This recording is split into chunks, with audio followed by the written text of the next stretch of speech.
And Fakhar Ragle to all of you. मैं हूँ फ़खर यूसुफज़ई और आप देख रहे हैं डिबेट विद फ़खर। आज की डिबेट में यकीनन आपको बताएँगे कि किस चीज़ पे बात करेंगे, लेकिन सबसे पहले आपको स्क्रीन पे नज़र आ रही होंगी पहली दफ़ा मेरे चैनल पे आ रही हैं। वैसे तो जर्नलिस्ट है, यकीनन आप पहले इंटरेक्शन आप लोगों की रही होगी, देखा होगा मुख्तलिफ यूट्यूब चैनल्स पे भी अपीयरेंस है इनकी।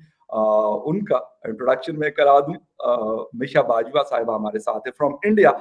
जर्नलिस्ट है, वहाँ की मीडिया को सर्व कर चुकी है और आई थिंक सो क्योंकि जर्नलिस्ट फॉर एवर होता है, वो खत्म उसकी जो लाइफ है वो टिल द एंड जो है वो एज ए जर्नलिस्ट ही तकरीबन रहती है। तो मिशा जी आपको कहते हैं welcome and thank you very much for joining the show.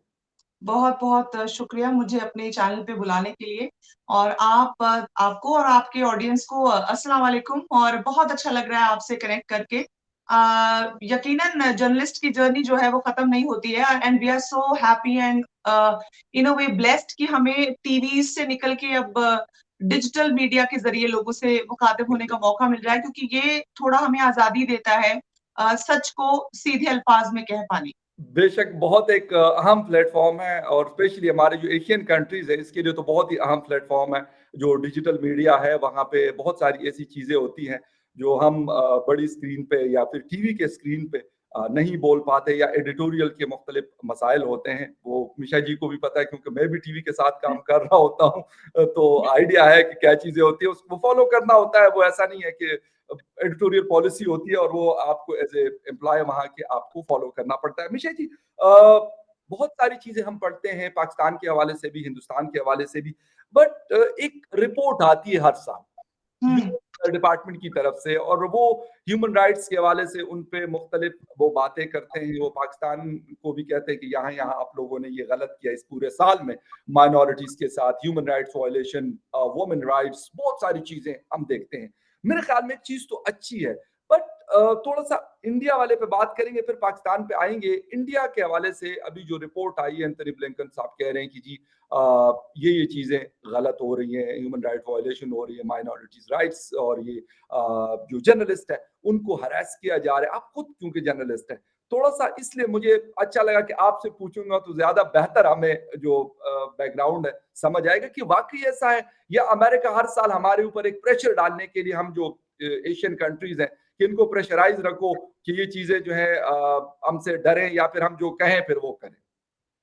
देखिए मैं इस पे सीधा-सीधा पहले तो कहूँगी कि समस्या दोनों तरफ है, इंडिया की भी अगर बात करें, पाकिस्तान में भी और जी। बहुत से ऐसे लोग हैं जिनको रिपोर्ट में जिन देशों को एक तरह से नाप लिया है यूएस ने, तो उस पे बात करूँगी लेकिन इससे पहले ये ज़रूर कहूँगी कि ये यूएस की जो रिपोर्ट है, इसकी फितरत बस दूजे मुल्कां नू गोडे थल्ले रखण दी है। तो उनकी जो इंटेंशन है, वो बस गोडे थल्ले रखना है, किसी नुक्ताचीनियाँ करने वाली कुप्पी की तरह वो नुक्स निकालने में लगे हैं दूसरे देशों में। यकीनन समस्या है और मुझे समझ नहीं आता, मेरे घर में दिक्कत है, मेरे तीसरे मोहल्ले वाली फूफी को क्या ज़रूरत पड़ी है मुझे बताने की कि घर में दिक्कत है। बिल्कुल। आप भी जानते हैं, मैं भी जानती हूँ। हम जानते हैं कि ह्यूमन राइट वायलेशन हो रहा है, हम जानते हैं कि विमेन जेंडर बेस्ड डिस्क्रिमिनेशन हो रहा है, हम जानते हैं कि कम्युनल बेस्ड डिस्क्रिमिनेशंस हो रहे हैं। या, मुझे समझ नहीं आती कि यूएस का ये रिपोर्ट जो सरकारी इदारा निकाल रहा है, उसका हम्म, इंटेंशन सिवाय गोडे थल्ले लैन दे मुझे और कोई नज़र नहीं आता है, क्योंकि ये तो, वो प्रॉब्लम्स हैं जो आपके मुल्क में भी है, मेरे मुल्क में भी है और ये बिल्कुल। हमें तीसरा मोहल्ले से में बैठा बंदा बता रहा है कि तुम्हारे देश में ये प्रॉब्लम है। हमें पता ओके। है, उनको अच्छा। कोई ये कैसे समझाए कि हमें पता है, हम इससे जूझ रहे हैं या, और ये किसी से छुपी हुई बातें नहीं है, ढकी-छुपी बातें नहीं है कि आपके देश में भी जर्नलिस्ट को सप्रेस किया जा रहा है, बिल्कुल। हमारे देश में भी किया जा रहा है। आपके देश में भी नस्ली हिंसा होती हाँ है, बिल्कुल। हमारे यहाँ भी हो रही है। सो डिनायल मोड में नहीं है, ना भारत होगा, ना यकीनन आपका भी देश होगा। बिल्कुल। ये यूएस का जो पैंतरा है, मुझे ये एक नुक्ताचीनियों वाली खूबी ही लगती है। बिल्कुल मिशा जी यही चीज़ मैं देख रहा हूँ, तो मैं ये नहीं कहता कि हमें सही नहीं करना चाहिए। मुझे दुःख होता है अगर यहाँ पे किसी दूसरे रिलिजन के लोगों के साथ अगर ज्यादती होती है, मैं ये नहीं कहता कि नहीं होती। मैं पिछले तकरीबन 3-4 सालों से इस इशू पे काम कर रहा हूँ। सिंध के अंदर हमारी क्योंकि हिंदू कम्युनिटी ज्यादा है, हमारे खैबर पख्तूनख्वा में सिख कम्युनिटी बहुत ज्यादा है और पंजाब में हमारी क्रिश्चियन कम्युनिटी ज्यादा है। तो तीनों जगहों को अगर मैं देखता हूँ तो अफसोस मुझे होता है कि उनके साथ डिस्क्रिमिनेशन होती है। और अक्सर मैं लोगों को कहता भी हूँ कि यार हम बातें तो बड़ी-बड़ी करते हैं, हम कहते हैं जी हम मुस्लिम में तो ये बैलेंस होना चाहिए, ये फलां होना चाहिए, लेकिन हम करते नहीं हैं, हम झूठ बहुत बोलते हैं, मुनाफिकत हम्म, बहुत करते हैं। लेकिन सही। ऐसी चीजें मिशा जी ठीक कैसे होंगी और कौन करेगा?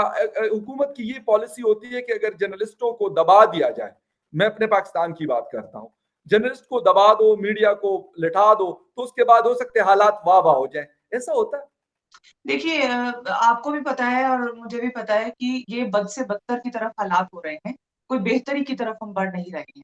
क्योंकि राइट, जो-जो अब किसी भी हमारे देश में कहिए किसी भी मज़हब के लोग हों जो सत्ता पे बैठे हों, सवार हों उन कुर्सियों पे वो जब आ रहे हैं तो अब मुझे ऐसा दिख रहा है कि अ, कट्टर सोच जो होती है ना वो बढ़ती जा रही है। राइट विंग की तरफ झुकाव पूरे दुनिया में दिखाई दे रहा है। Coming back to the right. US report एक बात कर ऐड करना भूल गई थी जो जी, प्लीज़। नुक्ताचीनियाँ करने वाली पुप्पी के बारे में, जी, उसके जी। हवाले से कि सारे देश गिना दिए उसने कि तेरे यहाँ ये प्रॉब्लम है, तुम्हारे यहाँ ये दिक्कत है। अपना भूल गए कि एक ब्लैक के साथ किस तरह से वो डिस्क्रिमिनेशन बिल्कुल, कर रहे थे। गोडे थले लिया हुआ ऐसी एक काड़ा बिल्कुल, गोरिया ने बिल्कुल। ते उन्हें मार देता। सो कहने का मतलब कि जो आप उँगली दूसरे की तरफ उठा रहे हैं तो 4 आपकी तरफ उठनी बिल्कुल, रही हैं एग्री। और वो आप नज़रअंदाज कर रहे हैं। आपने बहुत अच्छा सवाल पूछा कि इसका हल है क्या? तो ये मसला यही है कि ये सवाल बड़ा पेचीदा है और इंटेंशन की कमी लगती है। जो भी लीडरशिप में आता है, वो आके इस तरह से उस नशे का शिकार हो जाता है। मुझे लगता है आपके यहाँ तो ये समस्या इस तरह की है कि मैं जे बैठ गया कुर्सी पे ते मैं बचाई रखा किसी तरह। अपना यस, आप बचाना सबसे बड़ी उनकी प्रायोरिटी हो जाती है। इंडिया में एग्री। कुछ और चल रहा है, इंडिया में चलता है कि मैं तुझे ज़िंदा नहीं रहने दूँगा ताकि मैं सर्वाइव कर सकूँ। सही। If your survival is my death better you die. तो ये यहाँ की पॉलिटिकल हालात हो जाते हैं और पाकिस्तान के भी कुछ-कुछ ऐसे ही हैं क्योंकि लोग तो एक जैसे ही हैं, बिल्कुल, फितरतें तो नहीं बदल रही हैं और एग्ज़ैक्टली। ये फितरतें बद से बदतर की तरफ जा रही हैं। तो मुझे मैं थोड़ा लगेगा कि होपलेस हो गई हूँ इस मामले में, मुझे उम्मीद कम नज़र आ रही है क्योंकि जहाँ-जहाँ कम्युनल डिवाइड बढ़ेगा, ओके, जहाँ-जहाँ इकोनॉमिक डिवाइड बढ़ता चला जाएगा, जहाँ-जहाँ जेंडर डिस्क्रिमिनेशन कम नहीं होगी, हुँ, ये एक ह्यूमन के साथ जुड़े हुए मसले हैं। एक ह्यूमन बीइंग ऐसी मखलूक बना दी है खुदा ने कि दिमाग दे दिया है और किसी को कम, किसी को ज़्यादा, कोई कम सोचता बिल्कुल, है, कोई दिल से सोचता है, कोई दिमाग से सोचता है। तो ये एग्ज़ैक्टली, कॉन्फ्लिक्ट बनी रहेगी और शायद यही एक इसे ज़िंदगी कहते हैं कि हमें इससे दरपेश होना है रोज़ और इससे निकल के आगे जाना है। तो शायद एग्ज़ैक्टली। ये जर्नी है जिसे फिलहाल तो मुझे लगता नहीं है कि कंस्ट्रक्टिव लोग बैठे हुए हैं सियासत में और कुर्सियों पे डिसीजन मेकर्स हुँ, जो हैं, वो थोड़े हुँ। सेल्फिश ज़्यादा। राइट। अच्छा मिशा जी मैं ये समझ नहीं पा रहा अभी तक हमारे यहाँ 2% शायद दूसरे रिलीजन के लोग रहते हैं। बहुत कम है 2 या 2.5% रहते हैं। इसके बावजूद यहाँ पे ये होता है कि अगर खतरा हमें बड़ा महसूस होता है, हम बड़े हमें लगता है कि पता नहीं ये बेचारे हमें बड़ा थ्रेट करेंगे। हालाँकि बड़े मज़ेदार किस्म के लोग हैं। मुख्तलिफ कारोबार करते हैं, बिज़नेसेस करते हैं। पाकिस्तान मेरे मर्दान सिटी में बहुत अच्छे बिजनेसेस कर रहे हैं और लोग बड़ा ट्रस्ट करते हैं उनके ऊपर। एक मुस्लिम के मुकाबले में एक हिंदू जो वहाँ पे बिज़नेस करता है, उस पे ज़्यादा ट्रस्ट किया जाता है। कहते हैं ये ज़्यादा बेहतर चीज़ सेल आउट करता है, ये 2 नंबरी नहीं करता। बिलीव मी मैं आपको अपने डिस्ट्रिक्ट की बात बता रहा हूँ। ये लेकिन फिर भी हमें क्यों थ्रेट होता है कि जी अगर मंदिर बन रहा है इस्लामाबाद में एक मंदिर बन रहा था आज से 2 साल पहले। लोग कहते जी वो इस्लाम के नाम से बना हुआ ये शहर और पता नहीं यहाँ पे मंदिर बनेगा। मैं कहा यार जो बाकी चीज़ें आप लोग सारी करते हो वो क्या आपको इस्लाम कहता है कि आप ये सारी चीजें करो कि मंदिर से आपको डर तो अब क्यों इतना परेशान हो जाते हैं कि अगर कहीं पे मंदिर है मस्जिद है गुरुद्वारा है चर्च है तो हम हमारे पता नहीं उसको खतरा महसूस करने लगते मुझे आप एक दिल पे हाथ रख के बात बताएँ, क्या ये कोई भी रैशनल मखलूक कोई भी रैशनल ह्यूमन बीइंग ऐसा सोचता है? ये हैं। अगर कोई किसी को इंस्टिगेट किया जाता है, हम्म, तभी वो इस बात का झंडा लेके बाहर निकलता है कि मंदिर नहीं होना चाहिए, मस्जिद ढा दो।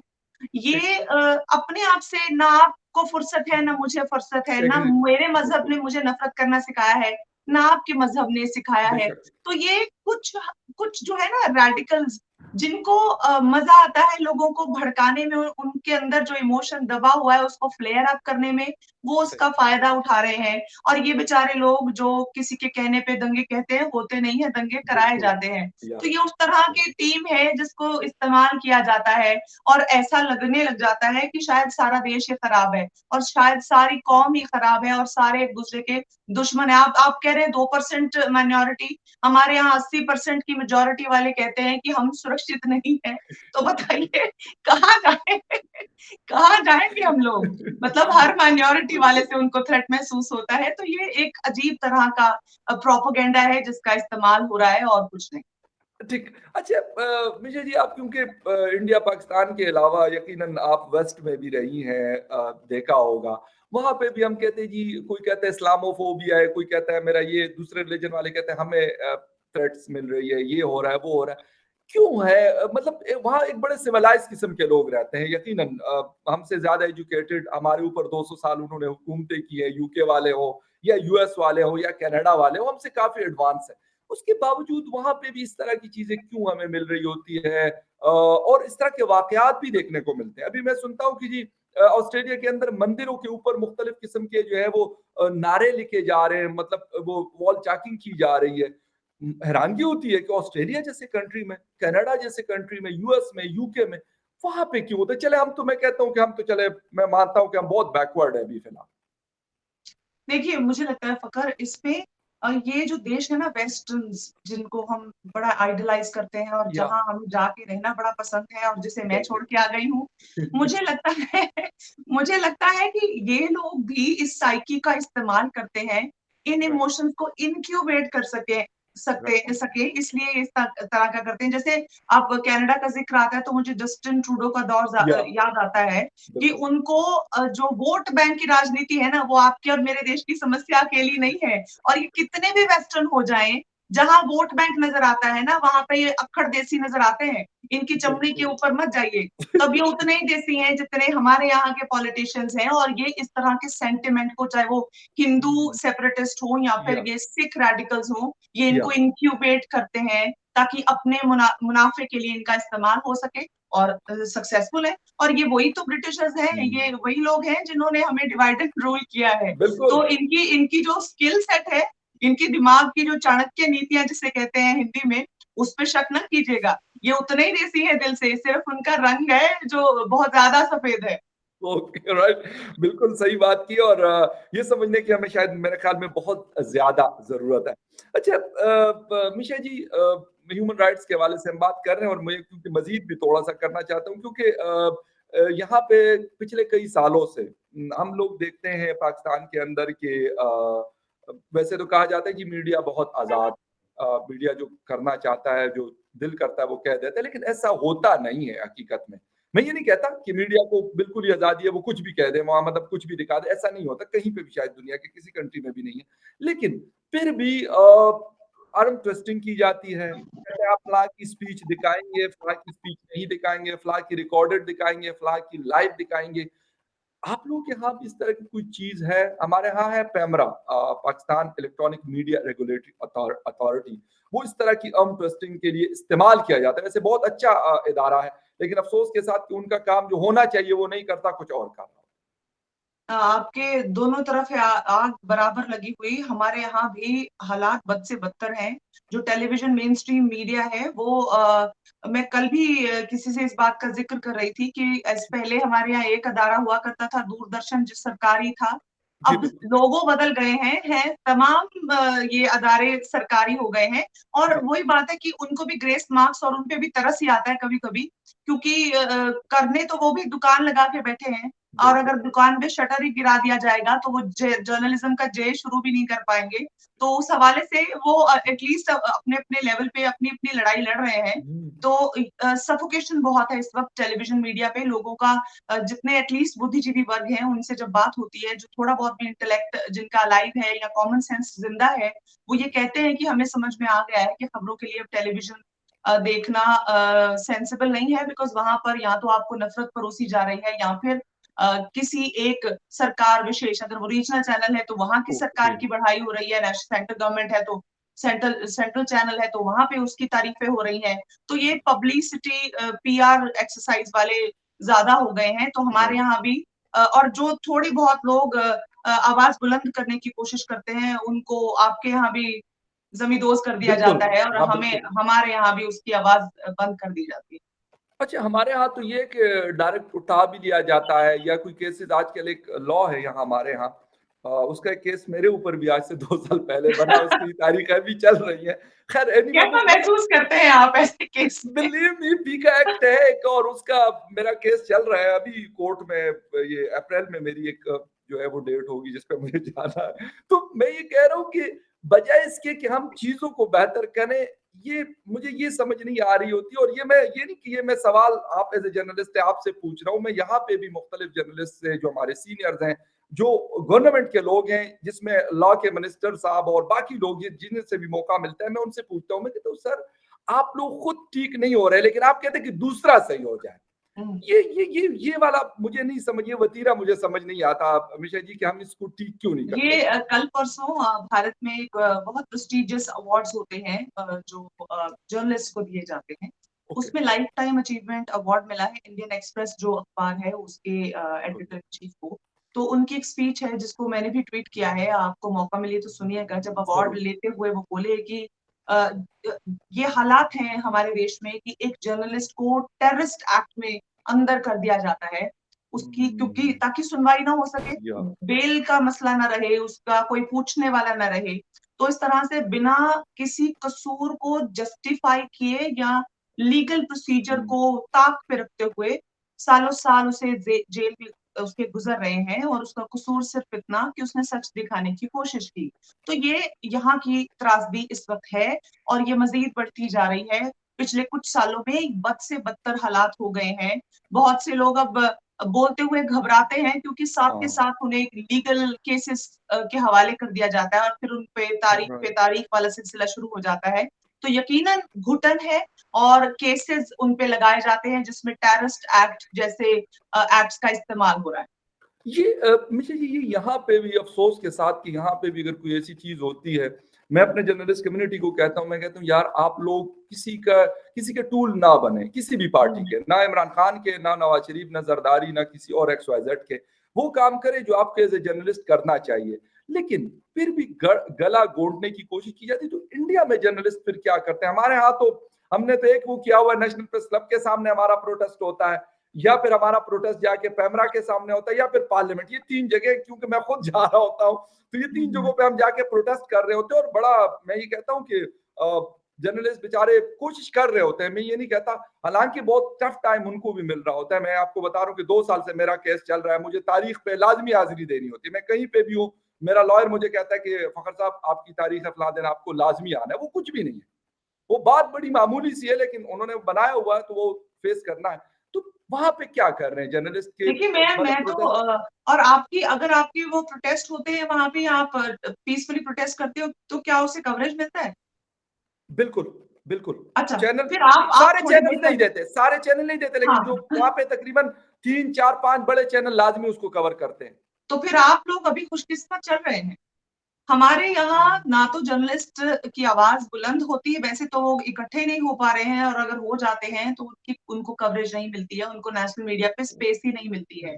तो हमारे यहाँ हालात इसका मतलब है ज्यादा खराब हो गए हैं। आपको स्पेस ही नहीं मिलेगी, आप बोलते रहिए, अकेले में ढोल पीटते रहिए। और मुझे लगता है एक बड़ा इंपॉर्टेंट पहलू है, मैं समझती हूँ, मेरा जो एक्सपीरियंस रहा है, जी, अब जर्नलिस्ट बचे कहाँ हैं टेलीविजन चैनल्स में?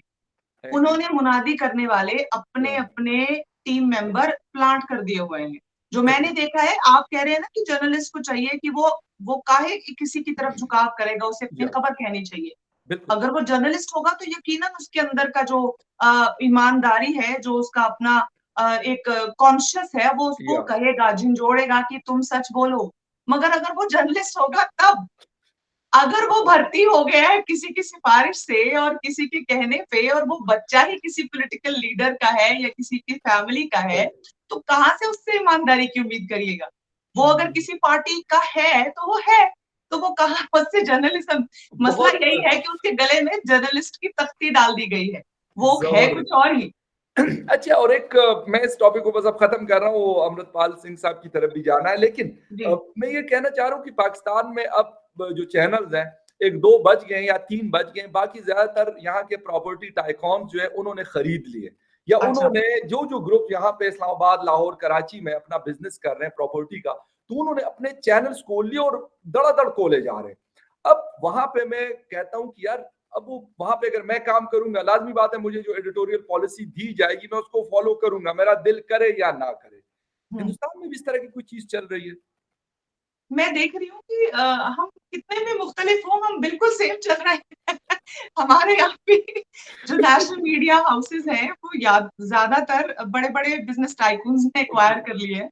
तो अब राइट, एक आधा चैनल बचा था, वो तो अब हमारे यहाँ के मशहूर बिज़नेसमैन जो वर्ल्ड के नंबर 2 हो गए थे, उन्होंने ही खरीद बिल्कुल। लिया है। जिससे हमें एक एक इक्का-दुक्का आवाज़ आती थी ईमानदारी की, एनडीटीवी की मैं बात कर रही हूँ। जी, जी। अब तो वो भी बिक गया है। तो यहाँ पे भी हालात ऐसे ही हैं कि अगर नीचे वाले नहीं बिकेंगे, हम ऊपर से ही खरीद लेंगे। पूरा का पूरा नेटवर्क ही खरीद लेंगे, जाओ फिर ढिंढोरा पीटते रहो जर्नलिज़्म का। ओके, यानी इसका ये मतलब है कि वो यहाँ और वहाँ की शायद कोई मतलब जिसे कहते हैं ना कि कोई अंडरस्टैंडिंग है दोनों साइड्स पे बॉर्डर के इस पार और उस पार। उन्होंने भी कहा कि यार क्या फ़खर यूसुफ़ज़ई को और मिशा जी को आप कहोगे कि यार इस तरह ना करो, इस तरह बोल दो। हो सकता है वो सही। ना बोले, हो सकता है मैं वो तो बोल बोल दें। रही हूँ फ़खर मैं ये दोबारा-दोबारा कहती हूँ कि हमारे यहाँ के जो पॉलिटिशियंस हैं, पहले हमें गोरे बाँट के गए और हमारे या पॉलिटिशियंस अब रोज़ बाँटने में लगे हैं। वो चाहते हैं कि ये चिंगारियाँ इसी तरह सुलगती रहें और जितना लंबा सुलगें, उनका उतना ही मुनाफ़ा है। फ़ायदा है, उनका फ़ायदा है। अच्छा, हमेशा जी, अमृतपाल सिंह एक मैं ये कहूँगा शायद पहले तो मुझे तो नहीं पता था, आप लोग क्योंकि हिंदुस्तान में हो सकता है आप लोगों को पता हो, लेकिन मैंने तो अभी कुछ दिनों से उनको सुना और बड़े मतलब जिसे कहते हैं कि मीडिया के हेडलाइन्स में है इस वक़्त वो मौजूद है, और इवन इंटरनेशनल मीडिया भी थोड़ा बहुत उनको कवर कर रहा है। तो क्या मसला क्या है? ये वाक़ई ऐसा है जो हमें दिखाई दे रहा है, या इसके अलग करके कुछ और साइड भी है? देखिए ये एक लड़का है जिसको आप नहीं जानते थे और यकीन जानिए 6 या महीने पहले पंजाब में भी कोई नहीं जानता था। ओह माय और गॉड! ये इस शख्स की लैंडिंग होती है इंडिया में सितंबर 2022 में, सितंबर ओके, 2022 में ये इंडिया में लॉन्च होता है और राइट, आते ही एक ऑर्गेनाइज़ेशन है वारिस पंजाब डे। वारिस पंजाब डे एक ऐसी संस्था थी, एक हाँ, ऐसी ऑर्गेनाइज़ेशन थी जिसे समाज सेवा के लिए, सोसाइटी के भले के लिए बनाया गया था। ओके, उसका चीफ था एक एक्टर दीप सिद्धू करके। जी, उसकी मौत के बाद इस शख्स को ये दुबई में नौकरी कर रहा था, वहाँ शायद ट्रांसपोर्ट बिज़नेस से इसके फादर का या इनकी फैमिली का जी, वहाँ काम कर रहा था। ये 12वीं पास करके देश छोड़ के जा चुका था। राइट, इसे उस ऑर्गेनाइज़ेशन का चीफ जाने किसने बना दिया और एक दिन इसे भारत में पैराशूट लैंड किया गया और इस पैराशूट लैंडिंग के बाद इसे चीफ बनाते ही वारिस पंजाब ने जो एक समाज सेवा के लिए बनी थी, उसका कुछ का कुछ हो गया। पिछले 6 महीने से इस तरह का प्रोपेगेंडा इस लड़के का चला कि बच्चा-बच्चा पंजाब भी इसे 5 महीने से जानता था। ये लास्ट 1 मंथ में, ये कुछ राइट, 15-20 दिनों में भारत भी पूरी तरह से इसे जान गया, पाकिस्तान को भी पता लग गया कि बिल्कुल, अमृतपाल सिंह है, या कनाडा, अमेरिका सब जगह पता चल गया। सो ये एक फिनोमेना है जो दिख रहा है कि क्रिएट किया गया। हालाँकि मैं ये ज़रूर कहूँगी कि कच्चा था।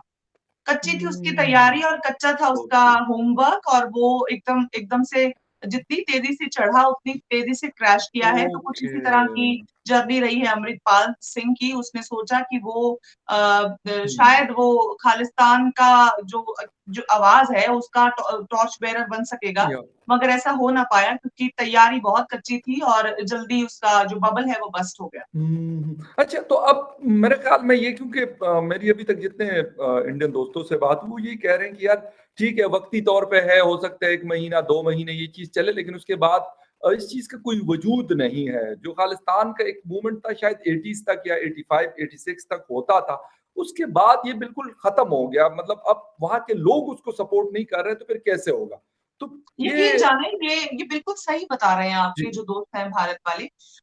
ये जो खालिस्तान भी ऐसी ही चीज़ है जैसे हम अभी कुछ देर पहले वो रिपोर्ट डिस्कस करके हटे हैं बिल्कुल, कि ये जो वेस्टर्न फोर्सेस हैं जो अपने वेस्टेड इंटरेस्ट के लिए लोगों का इस्तेमाल करती हैं और तरह-तरह की चिंगारियों को इंक्यूबेट करती हैं, तो ये खालिस्तान मूवमेंट भी कुछ ऐसी ही है।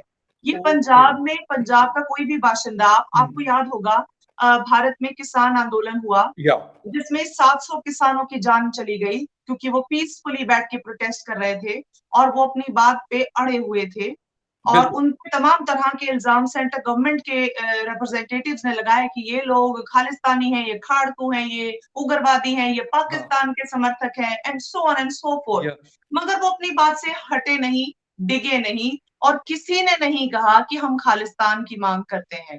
पंजाब से ओके, इस तरह की पंजाब की आवाम सुकून चाहती है, तरक्की चाहती है, बिल्कुल, नशे से छुटकारा चाहती है, या एजुकेशन है, उसे और बढ़िया चाहती है। तो करेक्ट। ये नॉन इश्यू है।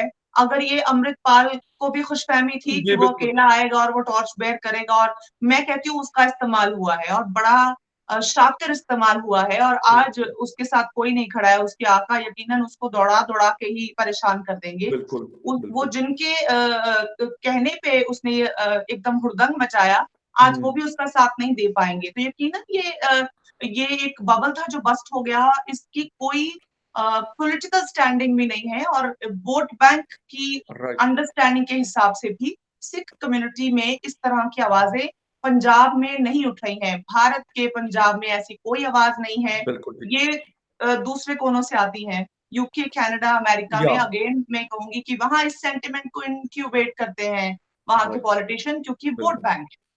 बिल्कुल और अमीषा जी मैं क्योंकि इसको देख रहा था तो मेरी एक इंडियन दोस्त से बात हो रही थी कुछ दिन पहले। मैंने उनसे ये बताया कि यार ये भी तो हो सकता है कि लोग ये भी देख रहे हो कि हाँ यार इंडिया प्रोग्रेस कर रहा है। जो मर्ज़ी हम कह दें लेकिन नंबर 5 नंबर 6 पे इकोनॉमी बाकी चीज़ों में आ रहा है। तो मैंने कहा यार हो सकता है वो उसने मुझे कहा कि नहीं जी पाकिस्तान भी करता है। मैं ये नहीं कहता कि मैं ऐसे पाकिस्तानी कहूँ नहीं जी पाकिस्तान कुछ नहीं करता, खामोश करके बैठा होता है। लेकिन मैंने कहा यार पाकिस्तान से ज़्यादा ताकतवर और लॉबी है दुनिया की। जिनको शायद ना अच्छा लगता हो कि यार इस रीजन में तरक्की हो, इस रीजन के लोग ज़्यादा पढ़े लिखे हों, वो जाके गूगल और कहाँ-कहाँ पे जाके वहाँ के सीईओज़ बने, वो लीड करें। मैं कहा यार ये भी तो पॉसिबिलिटी है, हम सोचते तो यही है। मैंने कहा अगर पाकिस्तान में कुछ होता है तो हम कहते यार इंडियन साजिश है, इंडियन रॉ ने ये किया हुआ कोई और ये नहीं कर सकता। हालाँकि वो कर कोई और रहा होता है। हुँ। लेकिन हमने ये चीज़ की होती है, तो मैं तो इस पे आपका थोड़ा-सा टेक चाहूँगा इसके बाद वाइंड अप। मैं इस पे कहूँगी कि अमृतपाल तो एक बहुत छोटा-सा वक़्ती ये था, एक छोटा-सा बुलबुला। बिल्कुल, ये आया और गया। ये उस तरह अगर वो कोई जो ये बड़े-बड़े लोग इसके पीछे शातिराना गेम खेल रहे थे, तो फिर बड़ा उनका फिसड्डी प्लान था ये। या क्योंकि ये ज़्यादा देर टिकने वाला नहीं था। मुझे नहीं लगता ये भारत की इकोनॉमी को या भारत को ओवरऑल ज़रा भी डैमेज कर हुँ, पाया होगा। उनका पैंतरा बिल्कुल खराब और वेस्ट गया। ये राइट, पंजाब के हवाले से भी कुछ नहीं इसमें हासिल हो पाया। राइट, बस इतना बिल्कुल, ज़रूर हुआ है कि हम अपनी भारत में पंजाब सरकार को और भारत सरकार को दोनों को सवाल ज़रूर पूछ रहे हैं कि भैया 6 महीने पता था कि ये लड़का या थोड़ा बहुत इंटेंशन गलत रखता है या मैलिफाइड बिल्कुल, इंटेंशन से इंडिया जी, आया है, तो तभी क्यों नहीं इसको पकड़ लिया गया। सो इससे बिल्कुल, ज़्यादा अमृतपाल का वजूद इतना बड़ा नहीं हो सकता कि हम कहें कि ज़रूर, भारत के खिलाफ इसको इस्तेमाल करने के लिए कोई बहुत ही बड़ा हुक्म का इक्का था ये। ये राइट, किसी की भूल थी जो उसे अब तो हुँ, समझ आ ही गया होगा या कि ये गलती हो गई है, ये फ़ॉर्मूला फिट नहीं बैठा। बिल्कुल सही है और मेरे ख़्याल में ये बात बहुत सही है कि अगर कोई इस तरह का कोई भी आदमी आता है किसी भी कंट्री में, तो उसका शुरू से देखा जाए, ना कि फिर आप जाके जब उसको थोड़ा-सा मजबूत कर लें, उसके बाद आप उसके खिलाफ एक्शन लेना शुरू कर क्योंकि दें और ये मैं क्यों स कह रही थी ट्रेजेडी यही है कि अब हमारी एजेंसियाँ बता रही हैं कि 6 महीने पहले हमारे पास इंटेलिजेंस थी कि ये शख्स ऐसा होगा, वैसा होगा। तो भई 6 महीने पहले क्यों नहीं कार्रवाई कर ली? तब से ज़बरदस्त इसका तमाशा क्यों देख रहे थे हम? हम क्यों देख रहे थे कि एक शख्स 10 लाम या लश्कर के साथ हथियारबंद जवानों के साथ घूम रहा है और कोई पूछ ही नहीं रहा था। अब मैं यही पूछती थी कि अगर किसी के पास फॉर एग्ज़ाम्पल मेरे हुँ, मेरे किसी जानने वाले को पुलिस ने अरेस्ट कर लिया है, तो मैं गुरु ग्रंथ साहब की को आगे रख के 100 अपने फॉलोवर जो मेरे इंस्टाग्राम हाँ, फॉलोवर्स हैं या यूट्यूब फॉलोवर्स हैं, उनको कहूँगी मुझे बिल्कुल, वहाँ मिलना धावा बोल देना है मैंने और वो आ जाएँ और पुलिस कहेगी आ जाओ, ले जाओ जिसको छुड़ाना है। तो ये तो हुँ, क्राइटेरिया ही आपने एक या गलत सेट कर दिया। क्या बिल्कुल। ये तरीका है हमारी सरकारों के चलने का? या हमसे कह दो हमारी सरकारें कि हमसे ना हो पाएगा, तो हम कहेंगे ठीक है, हम अगली बार और कोई देख लेंगे। बहुत इम्पोर्टेंट पॉइंट है मिशा जी और यही सवालात हम पाकिस्तान में भी इसी तरीके से उठाते हैं कि जब चीज़ें बहुत ज़्यादा बढ़ जाती है तो उसके बाद फिर कहते हैं कि हम ये ऑपरेशन कर रहे हैं, हम ये एक्शन कर रहे हैं, फलाँ कर रहे हैं। लेकिन अगर शुरू से किया जाए और आपके पास जब इंटेलिजेंस होती है, हमारे इदारे की जो इंटेलिजेंस एजेंसीज़ है वो भी यही कहती रहती है कि फलाँ को हमने ये किया था, फलाँ लेकिन शुरू से क्यों कंट्रोल नहीं किया जाता, ये ज़्यादा इम्पोर्टेंट चीज़ है।